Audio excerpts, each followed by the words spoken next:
Welcome to the Amazing Truth Podcast, a podcast where we focus on real issues and have real talk, and as always, provide a biblical perspective. We hope that you will be blessed as you listen.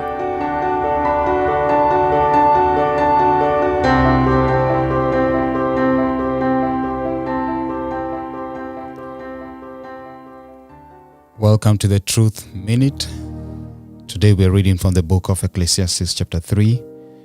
And the wisest man Solomon writes and says, "To everything there is a season, a time for every purpose under heaven.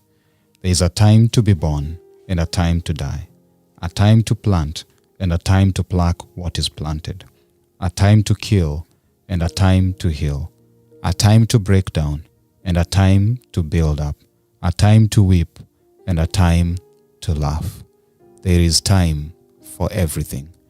In his book, The Cure, John S. Lynch wrote that your brokenness is designed to bring out the identity, calling, and thriving of one another. You might have been, or maybe are still, in a phase of your life where you're feeling low today. But weep no more, for morning is coming when joy will be there. You might be at the top of the mountain today, but a time might come when you'll find yourself in the valley, deep down in the valley. But in all these, remember that one day David was a shepherd boy who was crowned to be a king 15 years later. Moses was living in royalty, and he spent 40 years in the wilderness. But when all this is said and done, it is done for nothing else other than the glory of God. Your time is coming. But when it comes, leave it for the glory of God.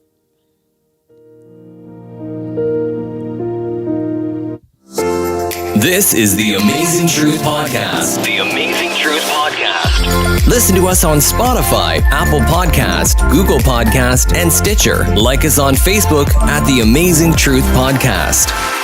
The Amazing Truth Podcast. Real issues, real talk. The Amazing Truth Podcast. Real issues, real talk. Welcome back to Amazing Truth Podcast. This is our first episode and recording for the year 2021, and I'm pumped and excited to be here.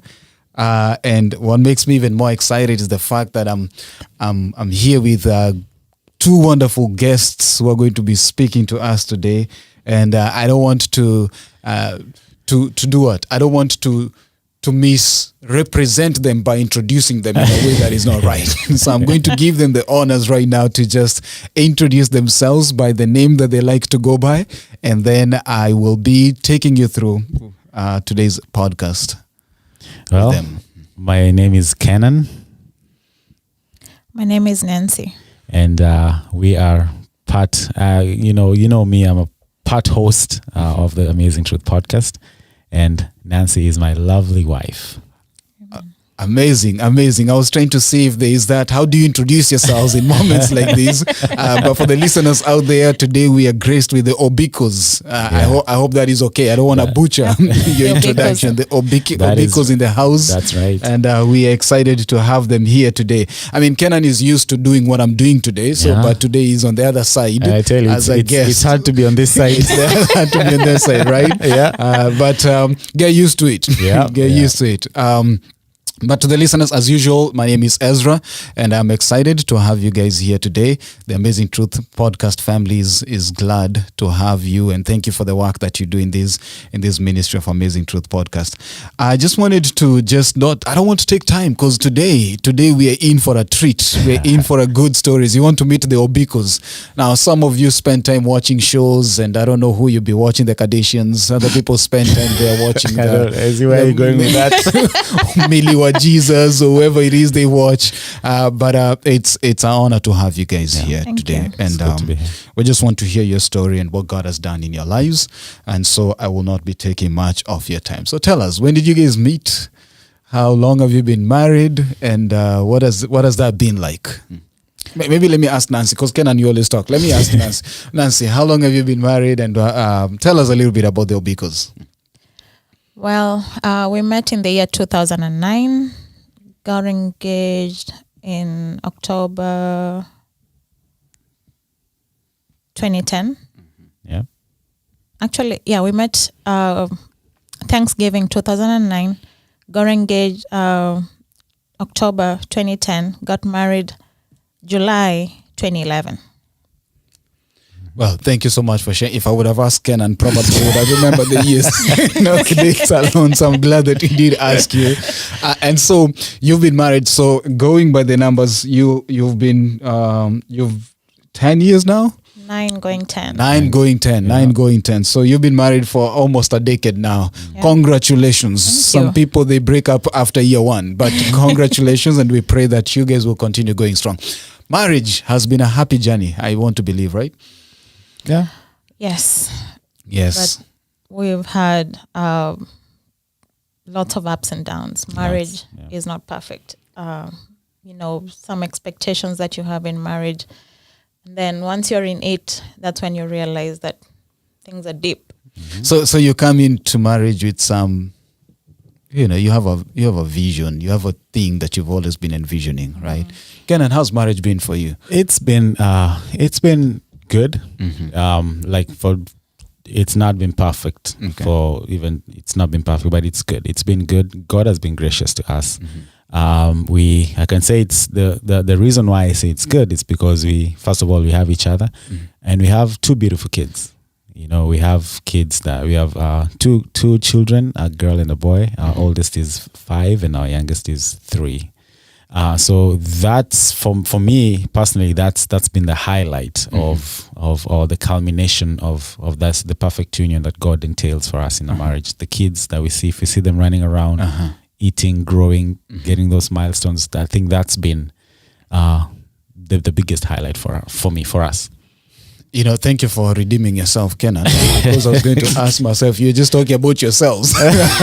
But I mean, it's amazing to see your daughter Nolan and Nalani and your son Nolan. And you said they are 5 and 3. 5 and 3. 5 and 3.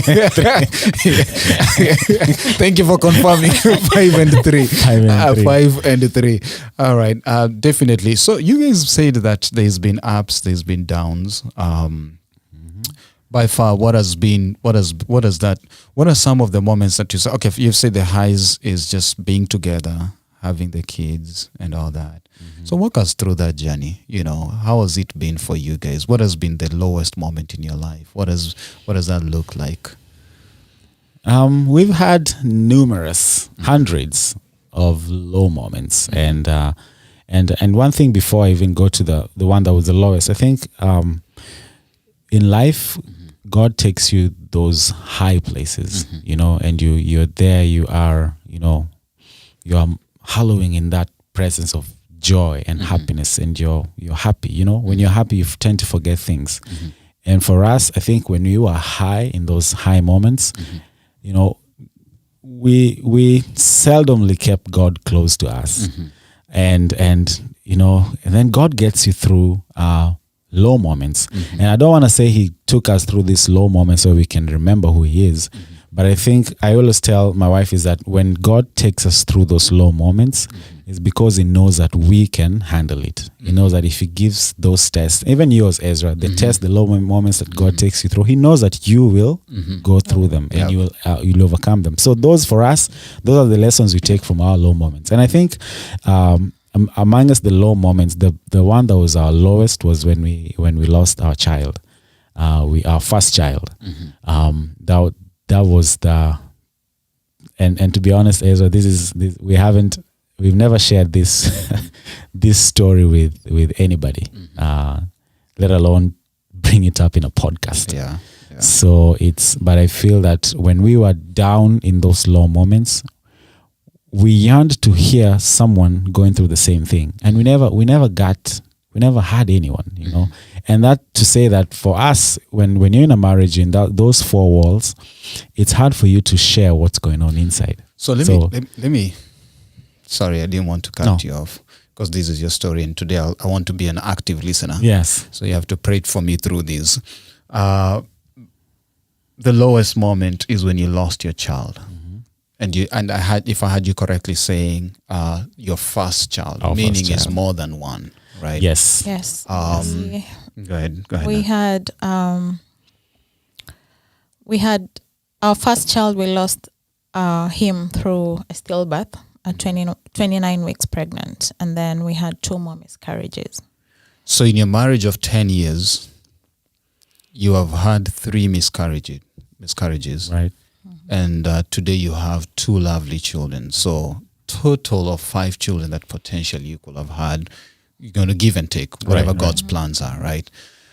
And were these before the Nalani, or was this after? Before Nalani. So these are the first 3. You've been married now. Yeah, these the are first few years. And that was the first 4 years. The first 4 years. I think we lost our son. first year there was of our marriage. the first year, 2012. So 2012. Yeah, 2012. So you got So married got in married July. July 2011, and then God was gracious. We got pregnant almost, I want to say, immediately. But then June 1st is when we had the stillbirth. So you've been married. It's your first year. Honeymoon phase, they say. Although those who have been married, I don't know how long those honeymoon phases last, because you're adjusting to each other. You're also loving each other. You're also, and boom, you lost your first child. How many weeks? 29 weeks. 29 weeks. Yeah, that was about 7 months pregnant. 7 months. Wow. So 7 months into the pregnancy, 2 more months, you lose your child, your son. You said your son. Yeah. How was that? Tell us more a little bit, Nancy. And by the way, as we share that, listeners, as you're listening, these are very, first of all, thank you guys for choosing to share it to us in a podcast, because you've said you've never shared it to anyone else.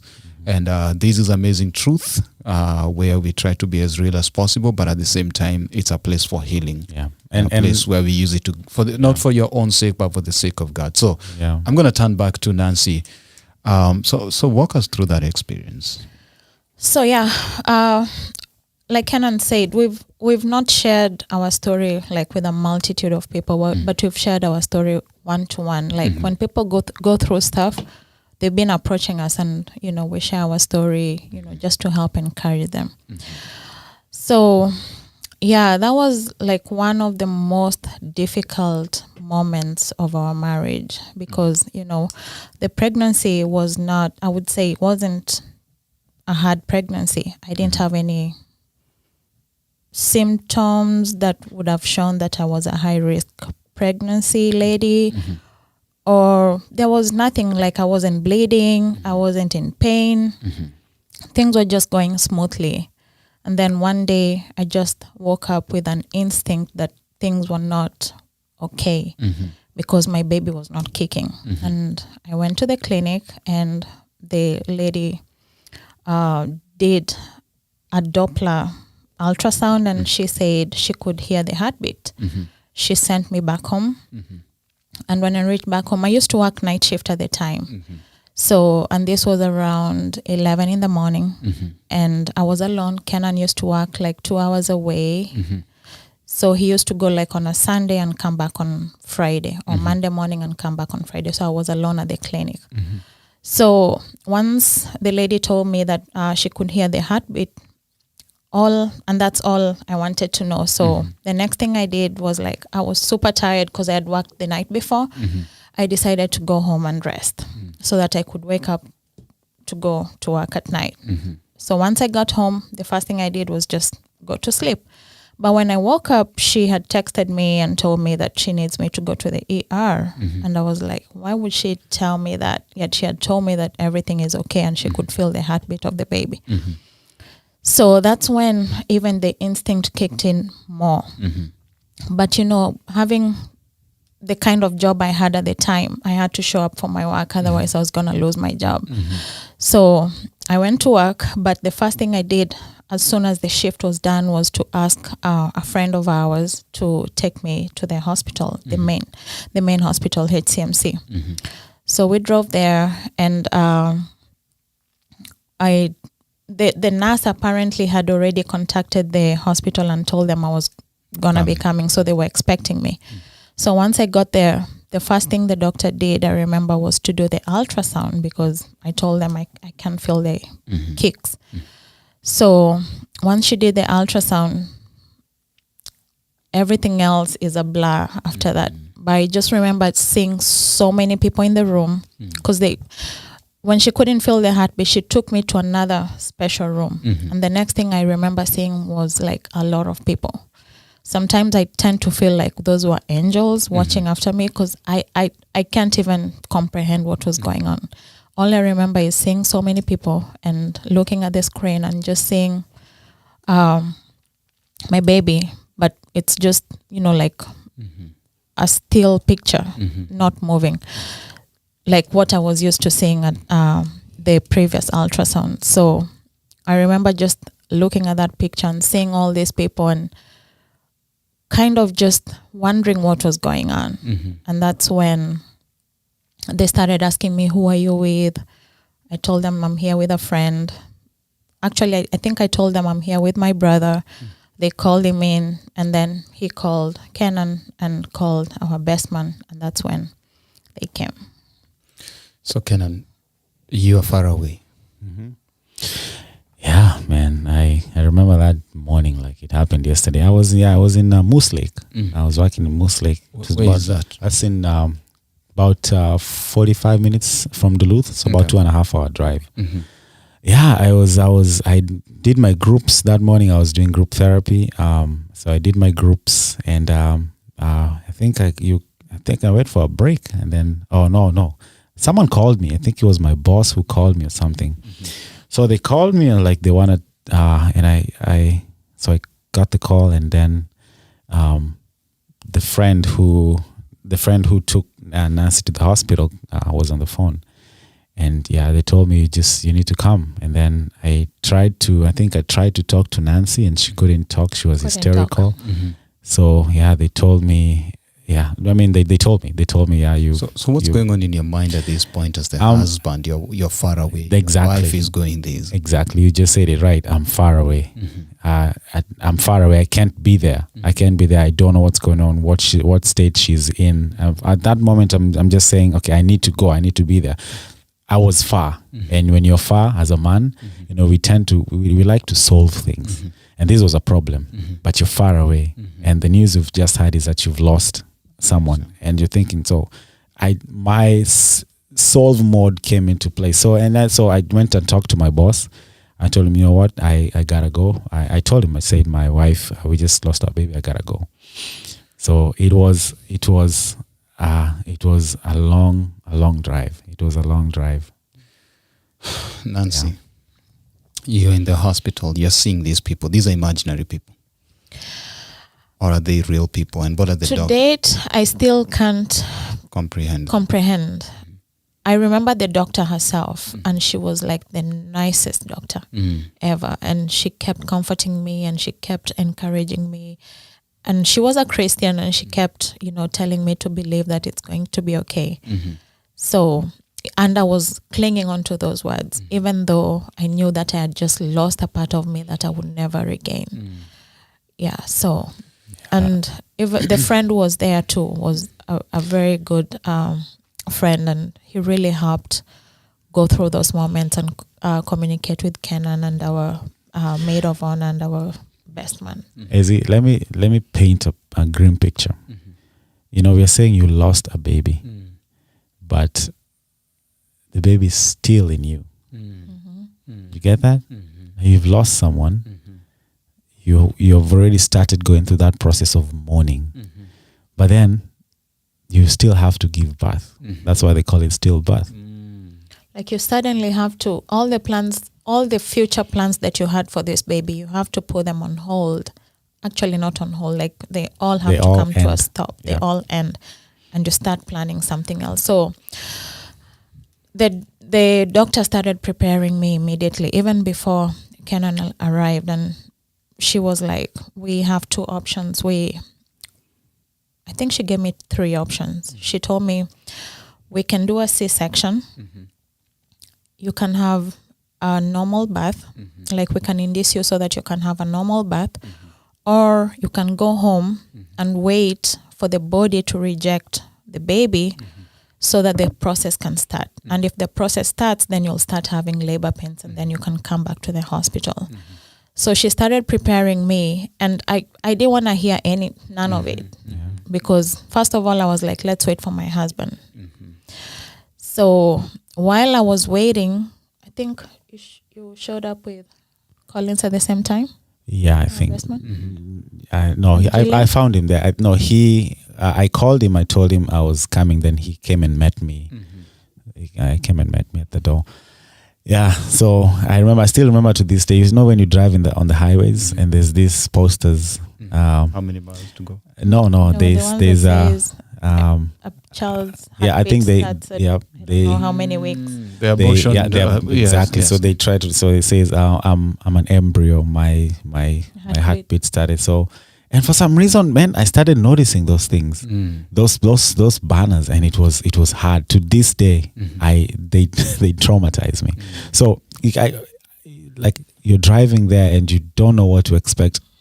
You're hoping against hope that maybe those machines were faulty. Maybe something is because I remember he used to kick sometimes doesn't kick. Our baby wasn't those babies who they kick all the time. They play when you go to an ultrasound. They look for the. And this we had learned when I was about, I think, 18 weeks pregnant, that I had a fibroid and it was huge. And it used to prevent me from hearing the kicks. So that baby in particular used to kick, but now when I compare with my other two babies, the kicks were different.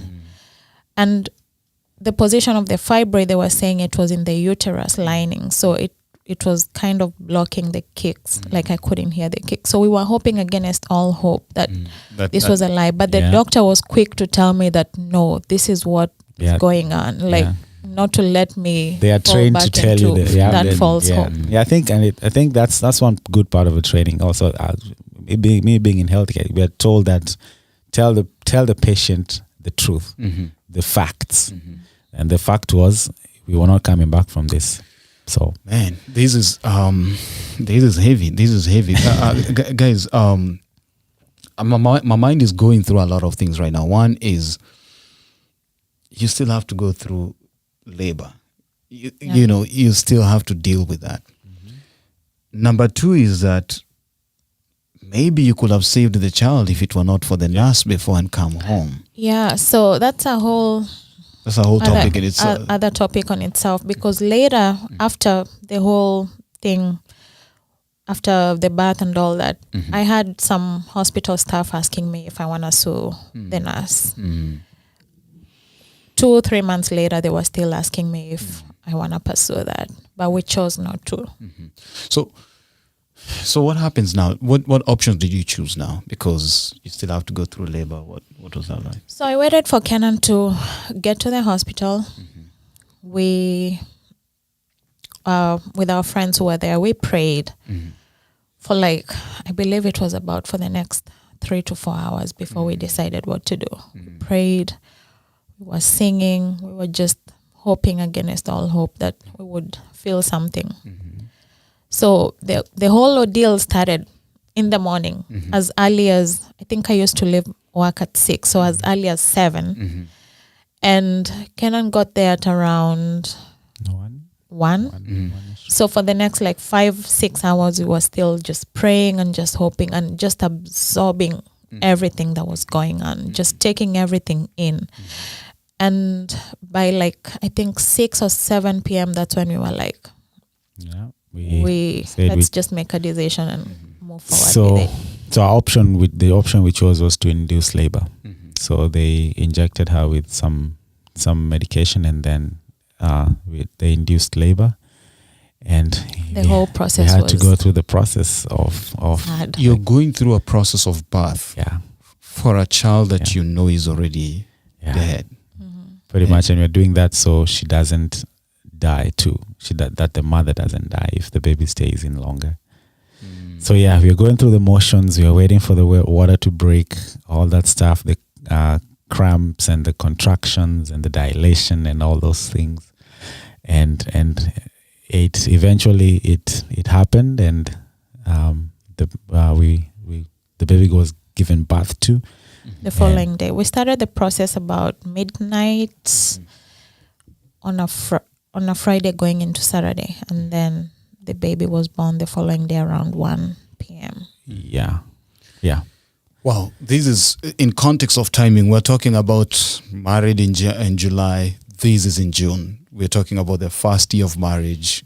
Honeymooners, those who have that. If there is I think there is honeymoon. I think I've learned to define it separately for every person, right? Mm-hmm. So what next? Now the baby is born. So she was not in a position to. So anyway, the baby was born. They give you options if you want to see the baby. Mm-hmm. My wife chose. I chose to see. I kind of wanted to know how my baby would look like. So I wanted to see. So the baby was born. They took him to clean him up, and they brought him back, wrapped him in a blanket. And she had to still go through the body to kind of go back to itself. And she chose not to. Up to this day, she has never seen who. And that's part of her healing process. She has never chose to. I chose not to see the baby to date. Even the pictures are. Yeah, so we have a friend of ours who's kept the pictures for us. To date, I've never seen the pictures. Yep. And that's because I wanted to remember my baby in a happy way. I didn't want to remember him in that state because everything was happening too fast for me. And for my emotional healing at the time, and even to date, I feel like I just didn't want to remember my baby in that state. And so that's how we dealt with it.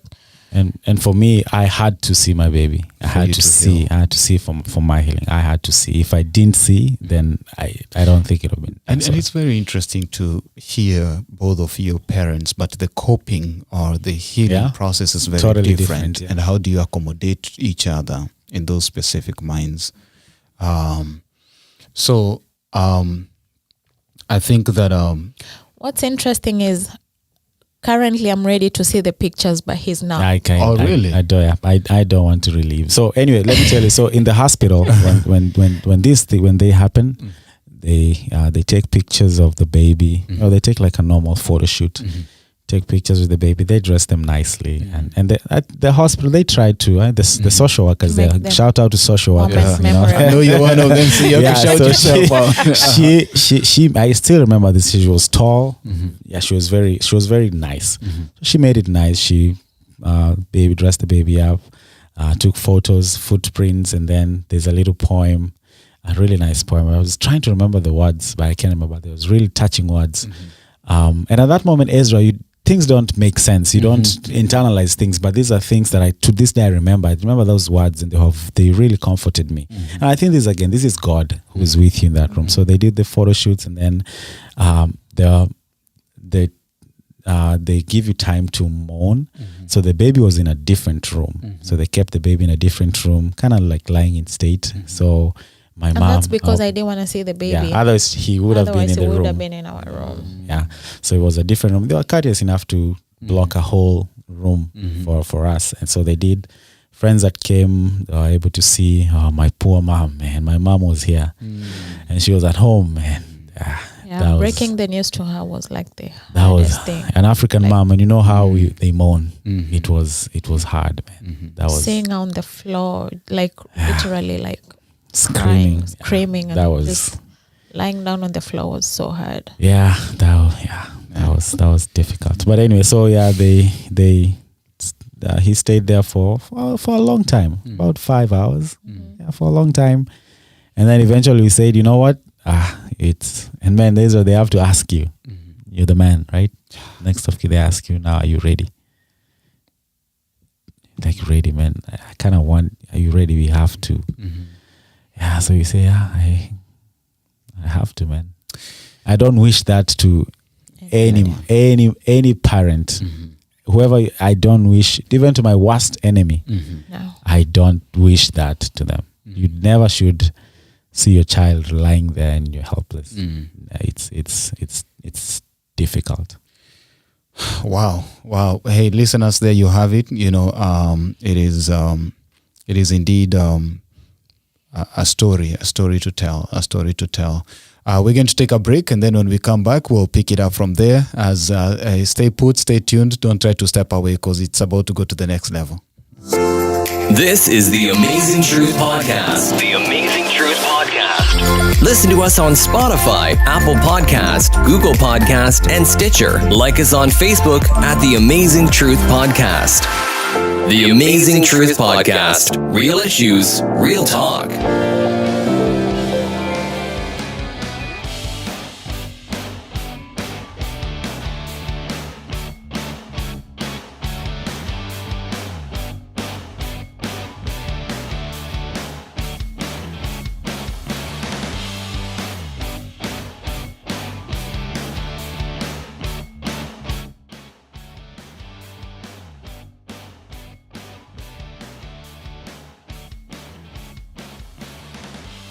Welcome to Amazing Truth Podcast. Thank you for those who have been listening to us as we continue with this amazing yet touching and moving story.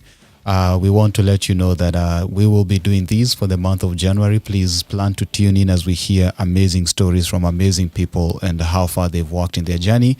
As usual, you can visit with us through our social media handles on Instagram, Facebook, through Amazing Truth Podcast. You can also email us at amazingtruthpodcast@gmail.com, or even visit our website, leave us a comment. As usual, we'd like to hear from you. So stay put, stay tuned as we continue with this story for today. The Amazing Truth Podcast. Real issues, real talk. Welcome back, everyone. So far, so good. I think that I am learning and hearing and listening as intently as I can, and I hope so are you. Again, we are privileged to have Kenan and Nancy. We call them the AKA the Obikoz in the house, sharing with us their story. So for those of you joining us, we are just talking about the stillbirth of their baby that they had. Context of this is July 2011, they got married. June, you lost your first child. Now, we've gone through the phase where now, the child is born, and what next? Now you have to come home. What did that look like? I don't want to call it a mourning phase. I don't know what's the right word to use, so I'm going to be sensitive and careful. But how was life after that? What did that look like for you guys? So, and you can call it I think it's a grieving process. Yeah, it's a grieving process, and they're different, like we said, coping. Remember you're planning for a baby, and in normal circumstances, you'll be planning for a baby shower at 7 months. You're probably thinking about a baby shower in a month. So obviously, you've prepared your house, you've prepared your room, you've bought clothes, you're planning for a baby. So you have all these nice things in the house, but you're coming back from the hospital, and you have nothing. You don't have a baby, and let me get, and remember when this happens, you're in a labor ward. So you hear other babies crying, and you see parents being discharged. So, it's normal to be in a labor, but those are some of the circumstances that kind of just destroy you as a being.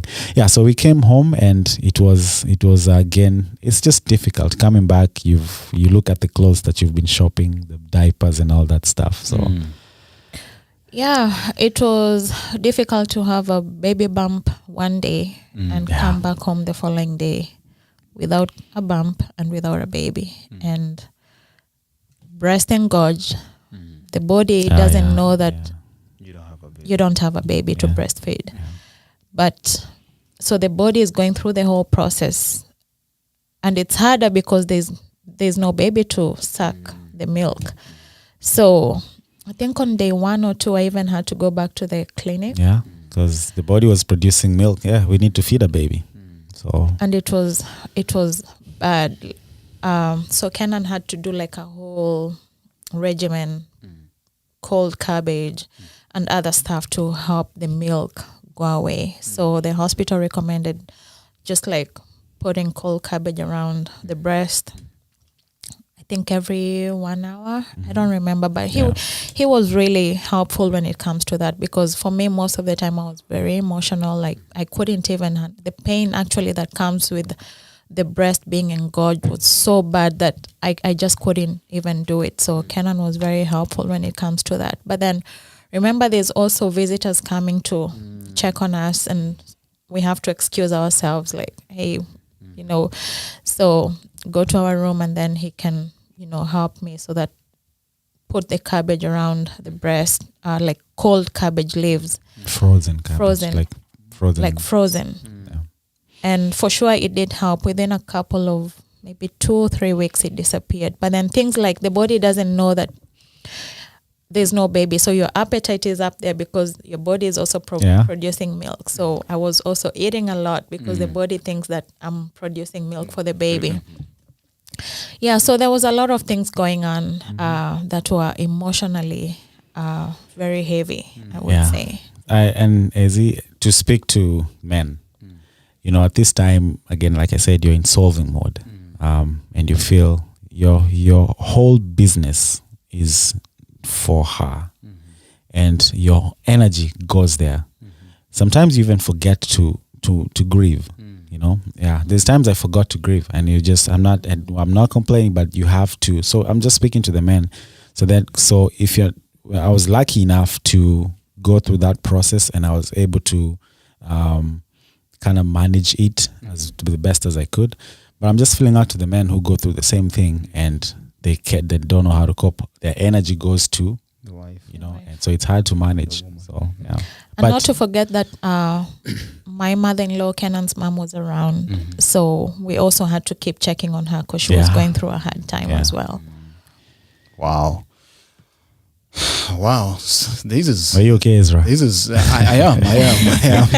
Well, let me say I'm coping. I'm coping so far. I think that you know, we are conditioned that once you get, for the most part, not everyone, you know, there's that expectation of a baby, you know, you prep for it. And I cannot imagine you guys, there's a room, you know, you shopped, diapers, is that, you know, aspect.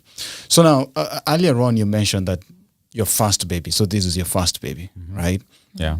So what next now? So the healing process goes, this is year 1 of marriage.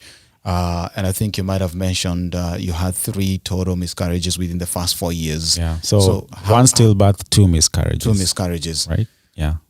All right. So yes, go ahead, Nancy. So after that, we gave ourselves time to heal, of which we didn't even know like we were giving ourselves time to heal. We were just going with the flow. Of which it took. Can I did you guys seek counseling or any other sort of help? No, we didn't. I don't know. I don't know why, but we didn't feel like we needed that. Come to think of it now, I think it would have been a good thing to do, because we didn't feel honestly that we needed. I would say financially, that too. We were not able to do it. If we were to seek a professional counselor, we were gonna pay some money, and financially we were not in a position to do it. Remember, this is year 1 of marriage. Yeah.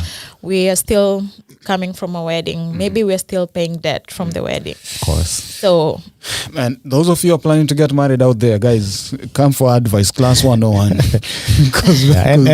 and we're not saying situations are different. You know, things happen different. And within our community, there was no support group also. So I kind of leaned towards maybe a friend of mine who lives in Canada who had gone through the same thing 2 or 3 years prior.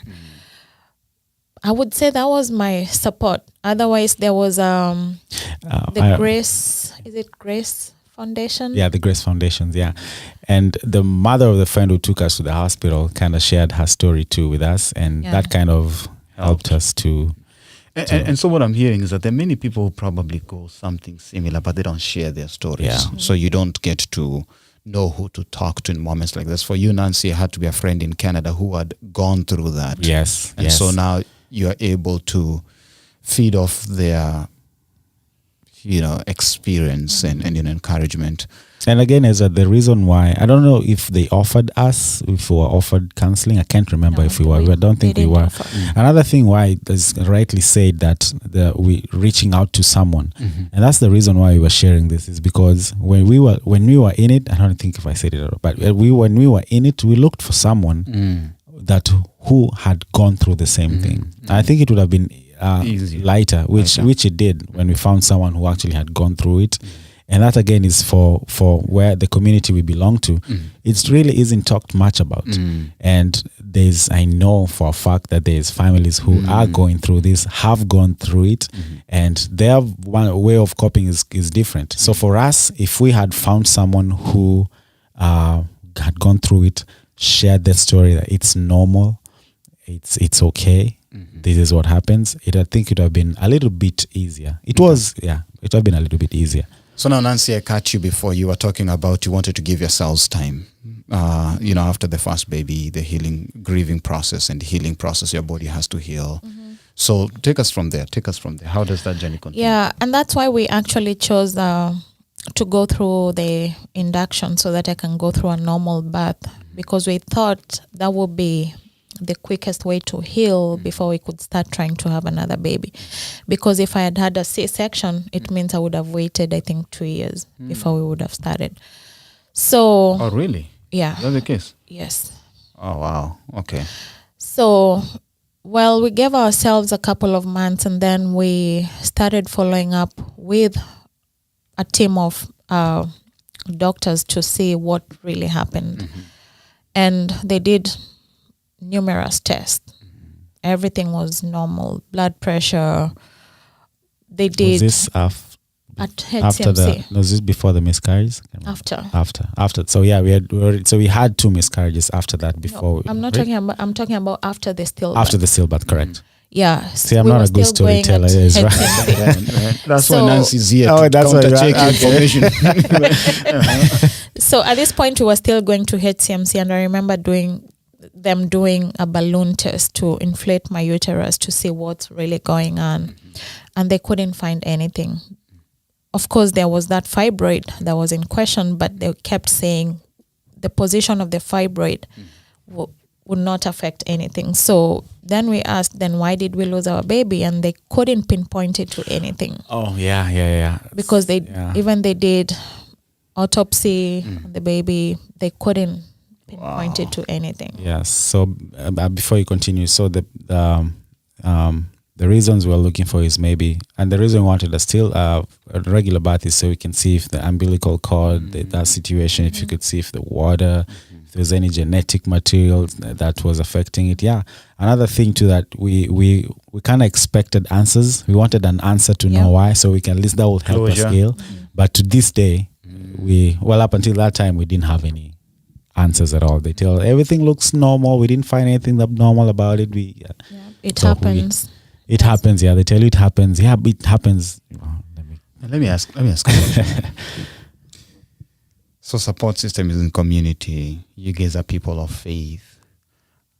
Your marriage is very young. What are some of the issues? Your faith, in terms of, did this shake your faith? If it did at all, did you find yourself either blaming even God or even looking to Him, or did you find yourself in a state? How did it affect your marriage? Because it's in these moments when marriages really are tested or they go through experiences. How was that for you guys? It did not affect our marriage. In any case, I believe we grew stronger because Kenan was such a good support system to me, and Congrats, Kenan, man. He kept encouraging me. He kept telling me we'll go through this together no matter what. So for our faith, for sure, we grew. We grew in our faith because that was our only hope. We read the Bible like never before. We listened to church music. Yeah. We had people coming to our house to sing, and that was a lot of comfort to us. The Pastor Monene, Pastor Mokua, they offered great support to us. Amazing, man. Etienne. Yeah. Oh my goodness, Etienne even Yeah, we did. He did a whole. He used to come and sleep over. At the time he wasn't married, he slept over for like I think the whole time actually. Yeah. And it's a blessing to hear those, So, and again, please, anyone who's listening, the reason why the Obikoz are doing this is because you might be going through something, maybe not exactly similar like this, but there is hope. Yeah, there is hope, and we're coming to that part. So, so now 2 other miscarriages. The 2 miscarriages actually came way much later. We're still trying to find answers. We started going to a different doctor. Oh, so now you're trying to find answers. So you go to HMC, them. we were like, they're not giving us answers. The balloon test, all that stuff is just testing, trying to see if what. So a friend of mine had shared with me that she had a fibroid, and she had gone to this doctor at Health Partners somewhere in St. Paul, and she recommended that doctor. And so once Kenan, one thing we forgot to mention, as soon as we lost the baby, Kenan quit his job. Oh wow! There was no way. I felt there was no way I was gonna be away that far. So if anything happens, I need to be. Yeah, I should have gone on leave. Actually, I should have gone on leave, so then I could have kept my medical insurance. But we were not thinking. We didn't think, so I just quit. So that's when the medical bill started coming again. Yeah. So if I had gone on leave, they would have given me FMLA, and probably we didn't think about that. So I would have kept my FMLA up to 2 years. They said I could go up to 2 years, and I would have guaranteed my job, and I would have kept my medical insurance. But we didn't think, and that's why there's nobody to tell us. That's what we're talking about. These things is that that moment the stress level is very high. At that very moment you're going through emotions. Your mom is here. You're trying to get answers for that. So, but I think for those of you who are listening out there, there's resources, some which you already have from your workplace. And I can, it happens. Ask about FMLA. Those benefits that you're getting through your insurance. Just call and ask someone. Okay, so now you're in St. Paul Healthcare Partners trying to create answers. So we went to see this doctor again, like for a second opinion, and he repeated the same test, the balloon test, and other blood work, and he was like, everything is okay with you. I don't see any problem. He was actually like, go get pregnant. Wow. So now I'm just, Kenan and Nancy, 1 year into marriage, lost a baby. You've quit your job. You are trying to find answers. I'm sure most people say the first year is honeymoon or whatever they say. For you, it was a different kind of introduction to marriage. It's like they say in marriage you graduate you're given the certificate before you actually go to school. You just went from kindergarten to high school. Like just all these things you're dealing with. All right, so and there's people who have gone worse. We're not saying ours is the worst. But there are people who have gone through worse than we have. So, but our first year was tough. It's tough for our standards. So did you ever find answers? So when the doctor said go get pregnant, that was our mission. After that, we went, and a couple of weeks later I was pregnant.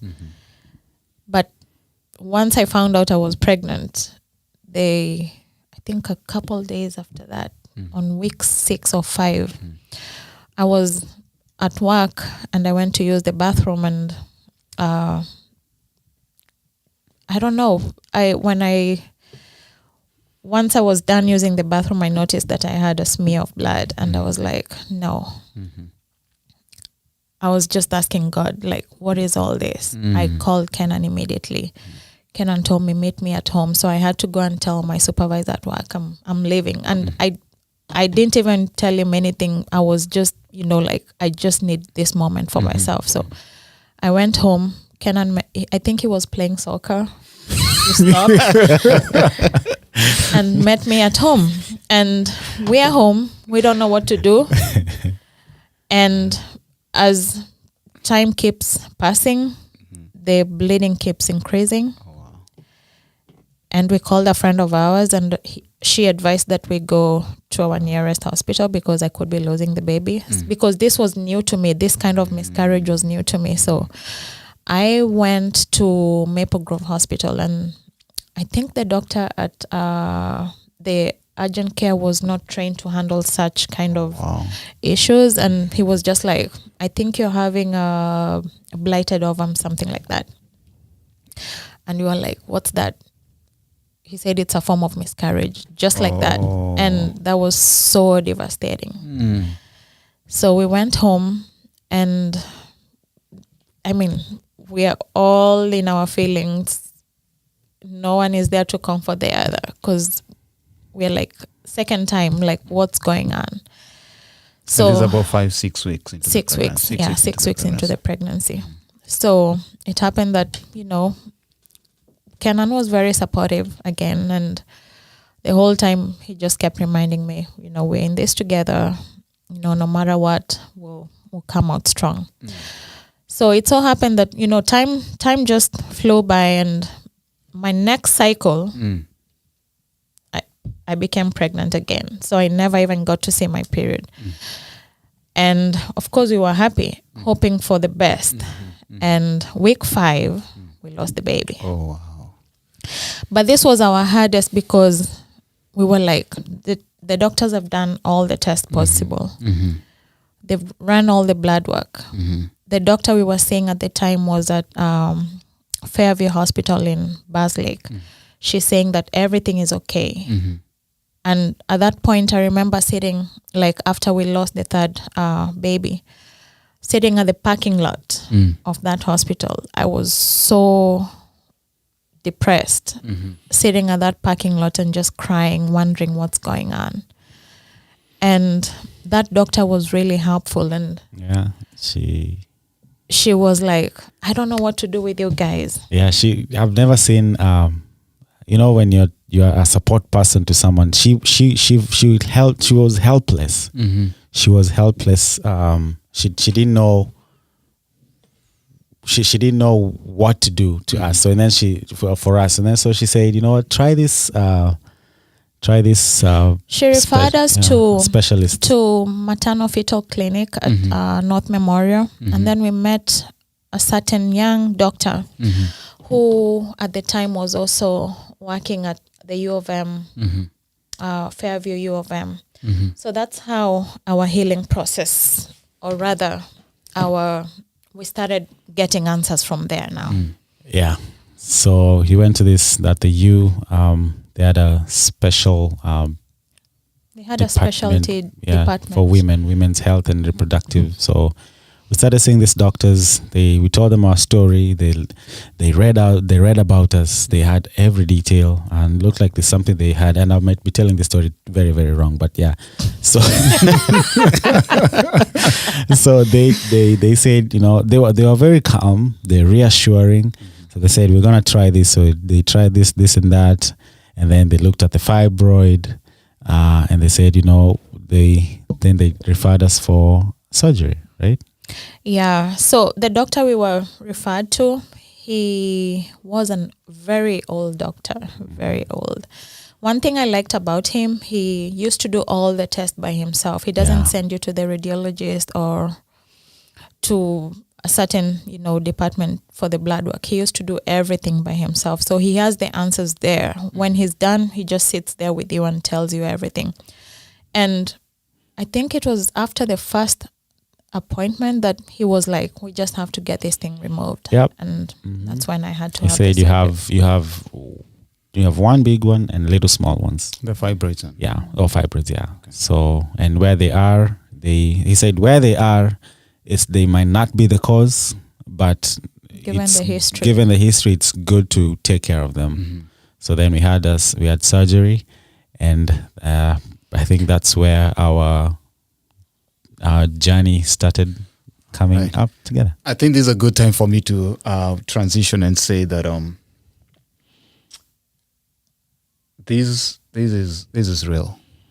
I don't know what you guys have shared, but we're coming to the end of part 1. Obviously, listeners, as you're listening, this is a unique, powerful, personal story from the Obikoz, and I just want to transition. Stay tuned because we'll be doing a part 2 for this. But as we transition, maybe as we close this session for this part 1 session, the question I'm going to ask is that you guys can share is, one, why did you guys decide to share these, and why are you continuing to share? Because we'll do another part 2.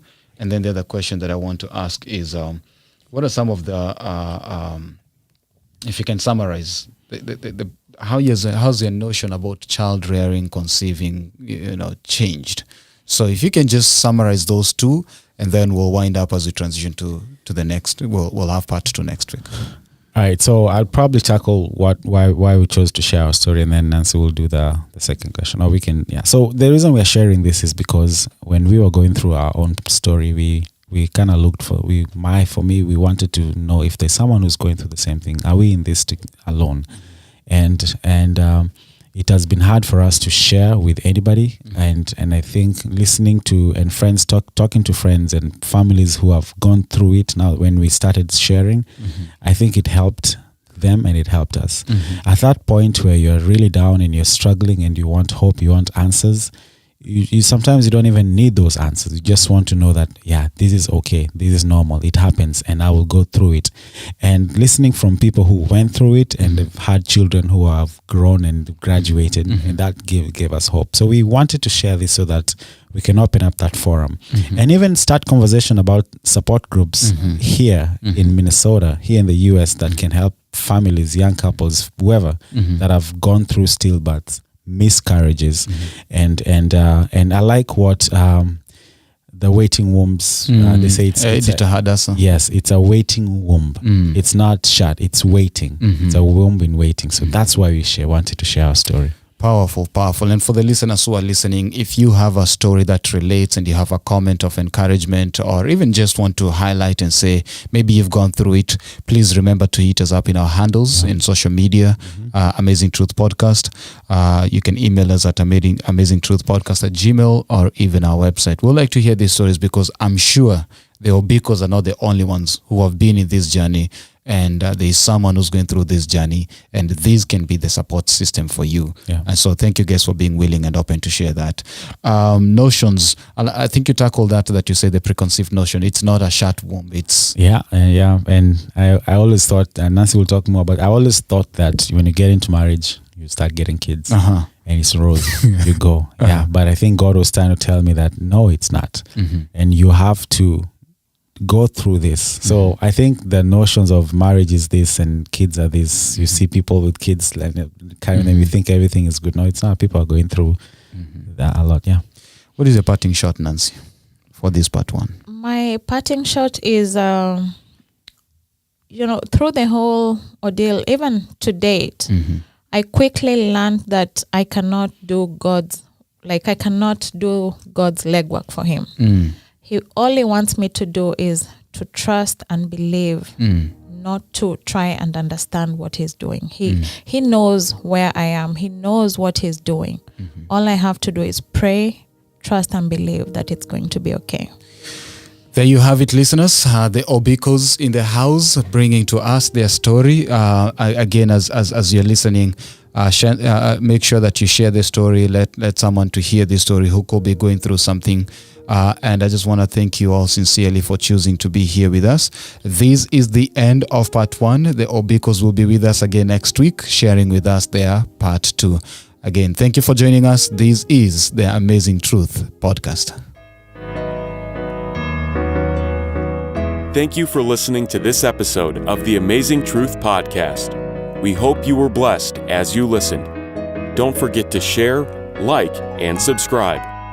God bless you, and see you on the next one. This is the Amazing Truth Podcast. The Amazing Truth Podcast. Listen to us on Spotify, Apple Podcast, Google Podcast, and Stitcher. Like us on Facebook at the Amazing Truth Podcast. The Amazing Truth Podcast. Real issues, real talk.